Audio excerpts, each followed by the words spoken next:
वान्या एक छोटी सी लड़की है जो अपनी माँ की मौत के बाद काफी उदास रहती है। उसकी आंट मारिया और अंकल एडेन उसे अडॉप्ट करते हैं और अपने घर लेकर आते हैं क्योंकि वान्या के पास उनके अलावा और कोई नहीं है। मारिया और एडेन उसे अपने घर का हिस्सा बनाने की पूरी कोशिश करते हैं, लेकिन वान्या हमेशा अपनी माँ को मिस करती रहती है। एडेन एक डॉल फैक्ट्री का ओनर है और उसकी सबरीना डॉल काफी फेमस है। हर बच्चा उसे लेना चाहता है। वान्या के बर्थडे पर एडेन उसके लिए एक बड़ी सबरीना डॉल बनाता है और मारिया उसे गिफ्ट करती है। वान्या इस गिफ्ट से खुश होती है, लेकिन अंदर से वो अभी भी उदासी महसूस करती है। अगले दिन स्कूल में वान्या का एक दोस्त चार्ली गेम खेल रहा होता है। ये एक स्पिरिट समनिंग गेम है जिसे वो अपनी दादी की आत्मा को बुलाने की कोशिश कर रहा था। वान्या इस गेम को देखकर फैसिनेटेड हो जाती है और सोचती है कि वो भी इस गेम से अपनी माँ की आत्मा से बात कर सकेगी। उसका दोस्त गेम के रूल्स समझाता है। गेम के एंड पर हमेशा गुड बाय चार्ली कहना जरूरी है, नहीं तो आत्मा वापस नहीं जाएगी और यहाँ अटक जाएगी। साथ ही वो वान्या को एक एप्लीकेशन के बारे में बताता है जो बुलाई हुई आत्मा को देखने में मदद करती है। वान्या अपने दोस्त से गेम बोरो कर लेती है और घर जाकर खुद गेम खेलने का डिसाइड करती है। रात को वान्या चार्ली गेम शुरू करती है। बाहर बिजलियां चमक रही होती है और गेम के दौरान उसे लगता है कि उसकी माँ की सोल उसके कमरे में ही है। वो एप्लीकेशन खोलती है, लेकिन उस पर उसे कुछ नहीं दिखाई देता क्योंकि गेम और एप्लीकेशन का असली में कोई कनेक्शन नहीं था। वान्या अपने कमरे में इधर उधर अपनी माँ की सोल को ढूंढने लगती है। तभी मारिया उसे देख लेती है और उससे कहती है, तुम यहाँ क्या कर रही हो? अपने कमरे में जाकर सो जाओ। मारिया उसे उसके कमरे में छोड़ आती है और उसके साथ वो सबरीना डॉल भी दे देती है। वान्या डॉल को लेकर सो जाती है। जब वो सो रही होती है तो सबरीना डॉल की आंखें राइट लेफ्ट हिलने लगती है जैसे कोई डॉल के अंदर जिंदा हो। चार्ली गेम के रूल्स के मुताबिक वान्या ने गेम खत्म होने के बाद गुड बाय चार्ली नहीं कहा था, जिसकी वजह से जो भी आत्मा आई थी वो वापस नहीं गई और अब सबरीना डॉल के अंदर चली गई थी।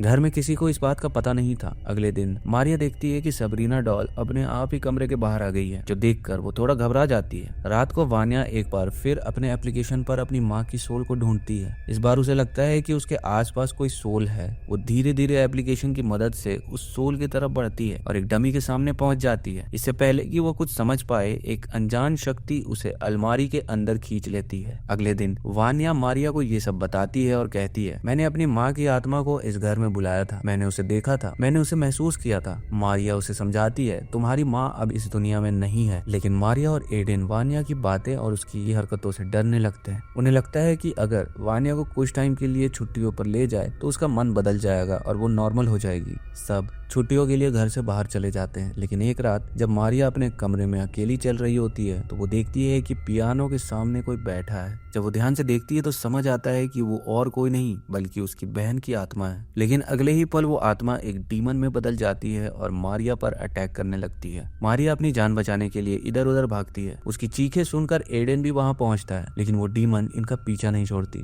दोनों किसी तरह से घर के बाहर निकल जाते हैं, लेकिन जहाँ जहाँ ये भागते हैं वहाँ की सारी लाइट्स अपने आप ऑफ होने लगती है। इन दोनों की जान तो बच जाती है, लेकिन मारिया समझ जाती है कि वान्या की माँ की आत्मा अब इस दुनिया में वापस आ चुकी है। वापस घर आने के बाद मारिया और एडेन एक कपल से मिलते हैं जो डिमोनोलॉजिस्ट्स हैं, यानी ऐसे लोग जो आत्माओं और डीमंस के बारे में काफी नॉलेज रखते हैं। हस्बैंड का नाम रेनार्ड और वाइफ का नाम लारास होता है। मारिया उनसे कहती है, मैं चाहती हूँ कि मेरी बहन की आत्मा हमेशा के लिए वापस उसकी दुनिया में चली जाए, मुझे आपकी मदद चाहिए। रेनार्ड और लारास इस रिक्वेस्ट को एक्सेप्ट करते हैं और मारिया के घर आते हैं। ये सब लोग मिलकर चार्ली गेम की मदद से वान्या की माँ की आत्मा को वापस उसकी दुनिया में भेजने की तैयारी करते हैं। लेकिन गेम शुरू होते ही एक अजीब बात होती है। चार्ली बोर्ड में अचानक आग लग जाती है और सारी लाइट्स ऑफ हो जाती है। इसी दौरान वो डीमन वान्या के शरीर पर पूरा कंट्रोल कर लेता है, यानी वान्या पजेस्ड हो जाती है। अब वान्या डीमन के अंडर आकर लारास और रेनार्ड पर अटैक करने की कोशिश करती है ताकि वो रिचुअल को कंप्लीट ना कर सके। लेकिन लारास किसी तरह से वान्या को कंट्रोल करके उस डीमन को उसके शरीर से निकालने में कामयाब हो जाती है। डीमन सब पर अटैक करने लगता है। लारास और रेनार्ड उसे घर के अंदर कैद करने में सफल होते हैं, लेकिन एक गलती कर बैठते हैं। वो सबरीना डॉल को घर के बाहर ले आते हैं। सबरीना डॉल के साथ वो डीमन भी घर के बाहर आ जाता है। लारास और रेनार्ड मारिया को बताते हैं, ये तुम्हारी बहन की आत्मा नहीं है, ये एक बहुत ही खतरनाक डीमन है जिसका नाम है बाग्या। ये इंसानों के शरीर पर कब्जा करके दूसरे इंसानों को मारता है। रेनार्ड बताता है, इस डीमन ने तुम्हारी बहन के शरीर पर कब्जा किया था और उसने अपने हस्बैंड को मार दिया था। तब हमने इस केस पर काम किया था और तुम्हारी बहन के शरीर से बाग्या को निकाल कर उसे उसकी दुनिया में वापस भेज दिया था। लेकिन इस प्रोसेस के दौरान तुम्हारी बहन की मौत हो गई थी। अब क्योंकि वान्या ने अपनी माँ को वापस बुलाने की कोशिश की थी, इसलिए बाग्या फिर से इस दुनिया में आ गया है। रेनार्ड बताता है, इसे खत्म करने का सिर्फ एक ही तरीका है, वो स्पेशल खंजर जो हमें एक केव में मिला था। ये वही खंजर खंजर है जिसे भाग्या ने खुद छुपाया था ताकि कोई उसे मार ना सके। अब वो सब डीमन को मारने की तैयारी करते हैं, लेकिन अगले दिन डीमन फिर से एक्टिव हो जाता है और मारिया के शरीर पर कंट्रोल कर लेता है। डीमन मारिया के थ्रू सब पर अटैक करता है, लेकिन किसी तरह सब मिलकर मारिया को पकड़ लेते हैं। रेनार्ड और लारास एक एक्सॉर्सिज्म रिचुअल शुरू करते हैं। रिचुअल के दौरान ये पता लगता है कि कुछ वक्त पहले किसी ने डीमन को इस दुनिया में जानबूझकर वापस लाया था। फ्लैशबैक में दिखाया जाता है कि एडेन, जो डॉल्स का एक बहुत बड़ा बिजनेस चलाता था, उसके छोटे भाई ने, एडेन का छोटा भाई बहुत टैलेंटेड था और वो डॉल्स के डिजाइन काफी अच्छे बनाता था, जिस वजह से उनके फादर उससे ज्यादा पसंद करते थे।